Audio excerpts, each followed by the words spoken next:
Hi, ആൽക്കഹോളൊന്നും ചേർക്കാതെ നല്ല easy ആയിട്ട് ഉണ്ടാക്കിയെടുക്കാൻ പറ്റിയ അടിപൊളി ടേസ്റ്റുള്ളൊരു പ്ലം കേക്കിൻ്റെ വീഡിയോ ആയിട്ടാണ് വന്നിട്ടുള്ളത്. അപ്പോൾ ഈ വീഡിയോ ഫുള്ളായിട്ട് കാണുക. വീഡിയോ ഇഷ്ടമാവുകയാണെങ്കിൽ ഒന്ന് ലൈക്ക് ചെയ്തിട്ട് കാണണേ. അതുപോലെ പ്ലം കേക്കിൻ്റെ കുറേ വീഡിയോ ഞാൻ ഇതിനു മുമ്പ് അപ്ലോഡ് ചെയ്തിട്ടുണ്ട്. കാണാത്തവർ ഒന്ന് കണ്ടു നോക്കണേ. താഴെ കൊടുക്കുക അതിൻ്റെ ലിങ്കൊക്കെ. അപ്പോൾ ഇതിന് വേണ്ടിയിട്ട് ഞാനിവിടെ ടൂട്ടി ഫ്രൂട്ടി 1 കപ്പ് എടുത്തിട്ടുണ്ട്. 1 കപ്പ് നിറയെ തന്നെ എടുത്തിട്ടുണ്ട്. ഇതിൽ ഈ ഡ്രൈ ഫ്രൂട്ട്സിൻ്റെ ഒക്കെ അളവ് നിങ്ങൾക്ക് കൂട്ടുകയോ കുറയ്ക്കുകയോ ചെയ്യാം. 1/2 കപ്പ് ഡേറ്റ്സ് കുരുവൊക്കെ കളഞ്ഞ് ഇതുപോലെ ഒന്ന് കട്ട് ചെയ്തിട്ടാണ് ചേർത്ത് കൊടുത്തിട്ടുള്ളത്. 1/2 കപ്പ് കറുത്ത റൈസിൻസ് കൂടി ഇട്ട് കൊടുത്തിട്ടുണ്ട്. ഒരു 1/4 കപ്പ് ആൽമണ്ട് ചെറുതായിട്ട് കട്ട് ചെയ്തതും 1/4 കപ്പ് തന്നെ കാഷ്യൂനട്ട് കൂടി ഇട്ട് കൊടുത്തിട്ടുണ്ട്. ഇനി ഇതിലേക്ക് നമ്മൾ നാരങ്ങയുടെ ആ ഒരു തൊലി ഒന്ന് ചുരണ്ടിയിട്ട് വേണം ഇട്ട് കൊടുക്കാനായിട്ട്. ആ വെള്ള ഭാഗം ഒട്ടും വീഴാതെ 1 ടേബിൾ സ്പൂണോളം ചേർത്ത് കൊടുത്തിട്ടുണ്ട്.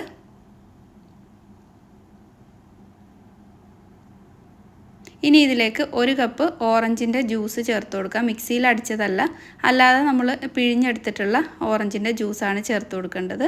നന്നായിട്ട് തന്നെ മിക്സ് ചെയ്തിട്ട് കുറഞ്ഞത് ഒരു അരമണിക്കൂറെങ്കിലും വെക്കണം, അല്ലെങ്കിൽ 2 മണിക്കൂറൊക്കെ വെച്ചാൽ അത്രയും നല്ലതാണ്. അപ്പോൾ ഇത് മാറ്റി വയ്ക്കാം.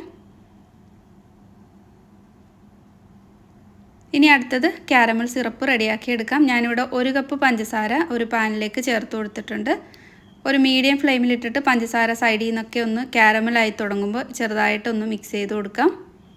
സ്പൂൺ ഉപയോഗിച്ചിട്ടോ അല്ലെങ്കിൽ ഈ പാത്രം ഒന്നിങ്ങനെ ഷെയ്ക്ക് ചെയ്ത് കൊടുത്താലോ മതി.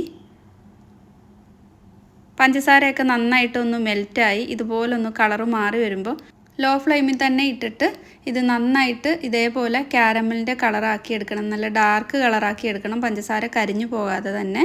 എന്നിട്ട് ഫ്ലെയിം ലോയിലേക്ക് ആക്കിയിട്ട് സാദാ വെള്ളമാണ് ഞാൻ ചേർത്ത് കൊടുത്തിട്ടുള്ളത്. നമ്മൾ തിളച്ച വെള്ളമാണ് സാധാരണ ചേർക്കാറ്. പക്ഷേ ഇങ്ങനെ സാദാ വെള്ളം ചേർത്ത് കൊടുക്കുമ്പോൾ ലോ ഫ്ലെയിമിൽ വെച്ചിട്ട് സാദാ വെള്ളം ചേർത്ത് കൊടുക്കുമ്പോൾ പെട്ടെന്ന് തന്നെ ഈ ഒരു കാരമൽ ചെയ്തിട്ടുള്ള ആ പഞ്ചസാരയൊക്കെ മെൽറ്റായി കിട്ടും. എന്നിട്ട് ആ വെള്ളമൊക്കെ ഒന്നുകൂടി ഒന്ന് വറ്റി നല്ല തിക്കായി വരുമ്പോൾ ഫ്ലെയിം ഓഫ് ചെയ്തിട്ട് തണുക്കാൻ വേണ്ടിയിട്ട് മാറ്റി വയ്ക്കണം. ഇപ്പോൾ ഇത് കുറച്ചും കൂടെ വറ്റാനുണ്ട്. ഒന്ന് വറ്റിച്ചിട്ട് തണുപ്പിച്ചിട്ട് മാറ്റി വയ്ക്കാം. ഇതിലേക്കുള്ള മൈദ ഞാൻ 2 കപ്പ് ഇപ്പോൾ ചേർത്ത് കൊടുക്കുന്നുണ്ട്. പിന്നീട് 1/2 കപ്പ് കൂടി ചേർക്കുന്നുണ്ട്. ഒരു 2 നുള്ളു ഉപ്പ് ചേർത്തിട്ടുണ്ട്. ഇനി ഇതിലേക്ക് 1/2 ടീസ്പൂൺ ബേക്കിംഗ് സോഡയും 2 ടീസ്പൂൺ ബേക്കിംഗ് പൗഡറും ചേർത്ത് കൊടുക്കാം. ഇനി ഇതൊന്ന് സൈഡിലേക്ക് മാറ്റി വെച്ചിട്ട് ഇതിലേക്ക് കുറച്ച് മസാല പൊടിച്ചിട്ട് ചേർത്ത് കൊടുക്കണം. അപ്പോൾ അതിന് വേണ്ടിയിട്ട് ഞാനിവിടെ അയമോദകവും ചുക്കും ഗ്രാമ്പും പട്ടയും പിന്നെ ജാതിക്കയുടെ ഒരു ചെറിയ പീസും എടുത്തിട്ടുണ്ട്. മിക്സിയുടെ പൊടിക്കുന്ന ജാറിലേക്ക് ഒരു 2-3 ടീസ്പൂണോളം പഞ്ചസാര ചേർത്തിട്ട് ഈ ഒരു മസാലയും ചേർത്ത് നന്നായിട്ട് തന്നെ പൊടിച്ചെടുക്കാം. പൊടിച്ചെടുത്തിട്ടുള്ളത് നമ്മൾ മിക്സ് ചെയ്ത് വെച്ചിട്ടുള്ള ആ ഒരു മാവിലേക്ക് ചേർത്ത് കൊടുത്തിട്ട് നന്നായിട്ട് തന്നെ മിക്സ് ചെയ്ത് കൊടുക്കാം. അല്ലെങ്കിൽ ഒരു അരിപ്പയിലൂടെ ഒരു 2 തവണ അരിച്ചെടുക്കുന്നതാണെങ്കിൽ അത്രയും നല്ലതാണ്. ഞാനിപ്പോൾ ഇത് നന്നായിട്ട് തന്നെ ഒന്ന് മിക്സ് ചെയ്ത് ആ ഒരു മസാലകളും ബേക്കിംഗ് പൗഡറും ബേക്കിംഗ് സോഡയൊക്കെ എല്ലായിടത്തേക്കും മിക്സ് ആവുന്ന രീതിയിൽ തന്നെ മിക്സ് ചെയ്ത് കൊടുക്കുന്നുണ്ട്. എന്നിട്ടിത് മാറ്റി വയ്ക്കാം. അതേ ഒരു മിക്സിയുടെ ജാറിലേക്ക് ഞാൻ 1 കപ്പ് ബ്രൗൺ ഷുഗറാണ് ചേർത്തിട്ടുള്ളത്. അത് നന്നായിട്ട് പൊടിച്ചെടുക്കാം. നേരത്തെ നമ്മൾ സോക്ക് ചെയ്ത് വെച്ചിട്ടുള്ള ആ ഒരു ഡ്രൈ ഫ്രൂട്ട്സൊക്കെ നന്നായിട്ട് തന്നെ സോക്കായി വന്നിട്ടുണ്ട്. ഇതൊരു അരിപ്പയിലേക്ക് ഒഴിച്ചിട്ട് അതിൻ്റെ വെള്ളം ഒന്ന് വേർതിരിച്ചെടുക്കണം.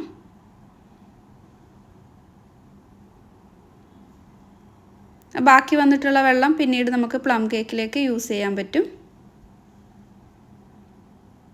ഈ ഡ്രൈ ഫ്രൂട്ട്സ് ഒരു പാത്രത്തിലേക്ക് ഇട്ട് കൊടുത്തിട്ട് അതിലേക്ക് മൈദ മിക്സ് ചെയ്തെടുക്കാം.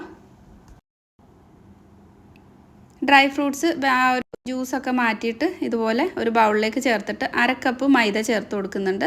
ഇത് നേരത്തെ മിക്സ് ചെയ്ത് വെച്ചിട്ടുള്ള മൈദയിൽ നിന്നല്ല, സെപ്പറേറ്റ് 1/2 കപ്പ് തന്നെ ഇതിലേക്ക് ചേർക്കുന്നുണ്ട്. ആദ്യം കുറച്ച് ചേർത്തിട്ട് നന്നായിട്ടൊന്ന് മിക്സ് ആക്കിയിട്ട് ബാക്കിയും കൂടെ ചേർത്തിട്ട് നല്ലപോലെ തന്നെ ഒന്ന് മിക്സ് ചെയ്ത് കൊടുക്കുന്നുണ്ട്. ഈ ഡ്രൈ ഫ്രൂട്ട്സും നട്ട്സും ഒക്കെ കേക്കിൻ്റെ താഴേക്ക് അടിഞ്ഞു പോകാതെ എല്ലായിടത്തേക്കും ഒരേപോലെ കിട്ടാൻ വേണ്ടിയിട്ടാണ്. 4 മുട്ട എടുത്തിട്ടുണ്ട്. അതിലേക്ക് 1 ടീസ്പൂൺ വാനില എസൻസും ചേർത്ത് നന്നായിട്ടൊന്ന് ബീറ്റ് ചെയ്തെടുക്കാം.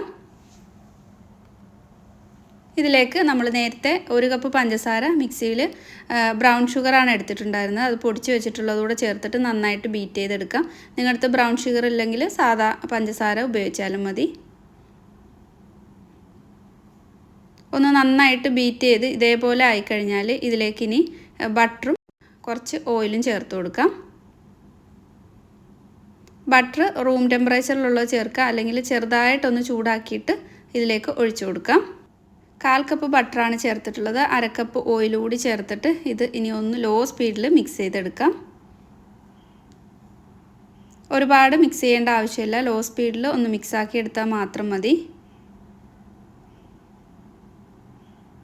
ഈ ഒരു കേക്കിലേക്ക് ബ്രൗൺ ഷുഗർ ചേർത്തിട്ടുള്ളത് കൊണ്ടാണ് ഈ മുട്ടയൊക്കെ ബീറ്റ് ചെയ്തത് കുറച്ച് കളർ ചേഞ്ച് ആയിട്ടുള്ളത്. അപ്പോൾ പ്ലം കേക്കിനും നല്ലൊരു കളർ കിട്ടും. അപ്പോൾ അത് നന്നായിട്ട് മിക്സ് ആക്കിയിട്ട് ഒന്നുകൂടി ഞാൻ സ്പാച്ചിൽ വെച്ചിട്ട് ഒന്ന് മിക്സ് ചെയ്തെടുക്കുന്നുണ്ട്. ഇനി ഇതിലേക്ക് നമ്മൾ നേരത്തെ ഒരു മിക്സ് ചെയ്ത് വെച്ചിട്ടുള്ള ആ മൈദയുടെ മിക്സ് ഇതിലേക്ക് ചേർത്ത് കൊടുക്കാം. കുറേശ്ശെ ചേർത്തിട്ട് വേണം മിക്സ് ചെയ്തെടുക്കാൻ. ഇടവിട്ട് ഇതിലേക്ക് നമ്മൾ ക്യാരമൽ ചെയ്തിട്ടുള്ള ആ സിറപ്പും പിന്നെ അരിച്ച് മാറ്റി വെച്ചിട്ടുള്ള ആ ഒരു ഓറഞ്ചിൻ്റെ ജ്യൂസും കൂടെ കുറേശ്ശെ ചേർത്ത് കൊടുക്കാം. ഈ ക്യാരമൽ സിറപ്പ് നന്നായിട്ടൊന്ന് തിക്കായിട്ടാണ് ഓഫ് ചെയ്തിട്ടുണ്ടായിരുന്നത്. തണുത്ത് കഴിയുമ്പോൾ കുറച്ചും കൂടെ തിക്കാവും. നല്ലതുപോലെ തണുത്തിട്ട് വേണം ഈ ഒരു മുട്ടയുടെ ആ ഒരു മിക്സിലേക്ക് ചേർത്ത് കൊടുത്തിട്ട് ഇത് ചെയ്തെടുക്കാനായിട്ട്. കാരമൽ സിറപ്പ് മൊത്തത്തിൽ ഞാൻ ഇതിലേക്ക് ചേർത്ത് കൊടുത്തിട്ടുണ്ട്. ബാക്കിയുള്ള ആ ഒരു മാവ് കൂടി ഇതിലേക്ക് ചേർത്ത് കൊടുക്കാം. എന്നിട്ട് നമ്മൾ നേരത്തെ മാറ്റി വെച്ചിട്ടുള്ള ഓറഞ്ചിൻ്റെ ജ്യൂസ്, ഡ്രൈ ഫ്രൂട്ട്സ് സോക്ക് ചെയ്തിട്ടുള്ള ജ്യൂസും കൂടെ ഇടവിട്ട് ആവശ്യത്തിന് മാത്രം ചേർത്ത് കൊടുത്തിട്ട് മിക്സ് ചെയ്തെടുക്കാം. ഈ ഒരു പ്ലം കേക്കിൻ്റെ ബാറ്റർ ഒരുപാട് ലൂസായി പോകാൻ പാടില്ല. അപ്പോൾ അത് നോക്കിയിട്ട് വേണം ആ ജ്യൂസ് ചേർത്ത് കൊടുക്കാനായിട്ട്. ഞാൻ മൊത്തത്തിൽ മിക്സ് ചെയ്തെടുത്തിട്ട് അതിലേക്ക് നേരത്തെ നമ്മൾ മൈദയിൽ കോട്ട് ചെയ്ത് വെച്ചിട്ടുള്ള ആ ഡ്രൈ ഫ്രൂട്ട്സ് ഇട്ട് കൊടുക്കാം.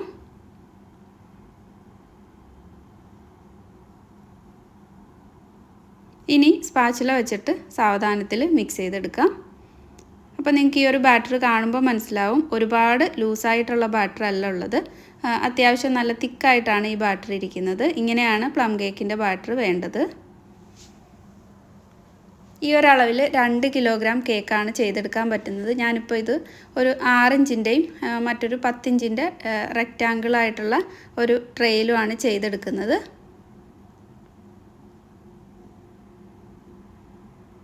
ഇത് നിങ്ങൾക്ക് 8 ഇഞ്ചിൻ്റെ 2 ടിന്നിൽ ചെയ്യാം, അല്ലെങ്കിൽ 7 ഇഞ്ചിൻ്റെ 2 ടിന്നിൽ ചെയ്യാം. അതൊക്കെ നിങ്ങളുടെ ഇഷ്ടം അനുസരിച്ചിട്ട് ചെയ്തെടുക്കാം. 2 ടിന്നിലേക്കും ബാറ്റർ ഒഴിച്ചു കൊടുത്തിട്ട് ഇതുപോലൊന്ന് തട്ടി കൊടുക്കുന്നുണ്ട്, അതിൻ്റെ എയർ ബബിൾസ് ഒക്കെ ഒന്ന് പോകാനായിട്ട്. എന്നിട്ട് മുകളിലായിട്ട് കുറച്ച് ടൂട്ടി ഫ്രൂട്ടിയും നട്ട്സൊക്കെ വെച്ചിട്ട് ഡെക്കറേറ്റ് ചെയ്തെടുക്കാം. ഞാനിവിടെ ആൽമണ്ട് തൊലി കളഞ്ഞിട്ട് ഇതുപോലെ മുകളിൽ ഇട്ട് കൊടുക്കുന്നുണ്ട്. കുറച്ച് ട്യൂട്ടി ഫ്രൂട്ടി ഇട്ട് കൊടുക്കുന്നുണ്ട്. ഇല്ലെങ്കിൽ ചെറി വെച്ച് കൊടുക്കാം, അല്ലെങ്കിൽ കാഷ്യൂ നട്ട് ആയാലും കുഴപ്പമൊന്നുമില്ല. ഇനി ഇത് 170 ഡിഗ്രിയിൽ 1 മണിക്കൂർ ബേക്ക് ചെയ്തെടുക്കാം. ഓവൻ ഇല്ലാതെ വേണമെങ്കിലും നിങ്ങൾക്ക് ബേക്ക് ചെയ്തെടുക്കാവുന്നതാണ്. നന്നായിട്ട് ബേക്കായിട്ട് തണുത്തിട്ടാണ് ഞാനിപ്പോൾ ഇത് കേക്ക് ടിന്നിൽ നിന്ന് പുറത്തെടുക്കുന്നത്. നല്ല ഉയരത്തിൽ കിട്ടിയിട്ടുണ്ട്, അതുപോലെ നല്ല കളറിലാണ് വന്നിട്ടുള്ളത്. ആൽക്കഹോളൊന്നും ചേർക്കാതെ ഇൻസ്റ്റൻ്റായിട്ട് ഉണ്ടാക്കിയെടുക്കാൻ പറ്റിയ പ്ലം കേക്ക്. നമ്മൾ നേരത്തെ ബാക്കി വെച്ചിട്ടുള്ള ഓറഞ്ചിൻ്റെ ജ്യൂസ് ഉണ്ടെങ്കിൽ ഇതിൻ്റെ മുകളിലായിട്ട് കുറച്ചൊന്ന് ബ്രഷ് ചെയ്ത് കൊടുക്കാവുന്നതാണ്. ഈ ഒരു പ്ലം കേക്കൊക്കെ ഉണ്ടാക്കുമ്പോൾ പിറ്റേ ദിവസം കട്ട് ചെയ്യുമ്പോഴാണ് അതിന് ഒരു ടേസ്റ്റ് കിട്ടുന്നത്. അപ്പോൾ ഈ ഒരു റെസിപ്പി നിങ്ങൾ ട്രൈ ആക്കി നോക്കുക. വീഡിയോ ഇഷ്ടമായിട്ടുണ്ടെങ്കിൽ ലൈക്ക് ചെയ്യുക, ഷെയർ ചെയ്യുക. സബ്സ്ക്രൈബ് ചെയ്യാത്ത ഫ്രണ്ട്സ് ആരെങ്കിലും ഉണ്ടെങ്കിൽ ഒന്ന് സബ്സ്ക്രൈബ് ചെയ്തിട്ടുകൂടി സപ്പോർട്ട് ചെയ്യണേ. അപ്പോൾ അടുത്ത വീഡിയോയിൽ കാണാം. താങ്ക്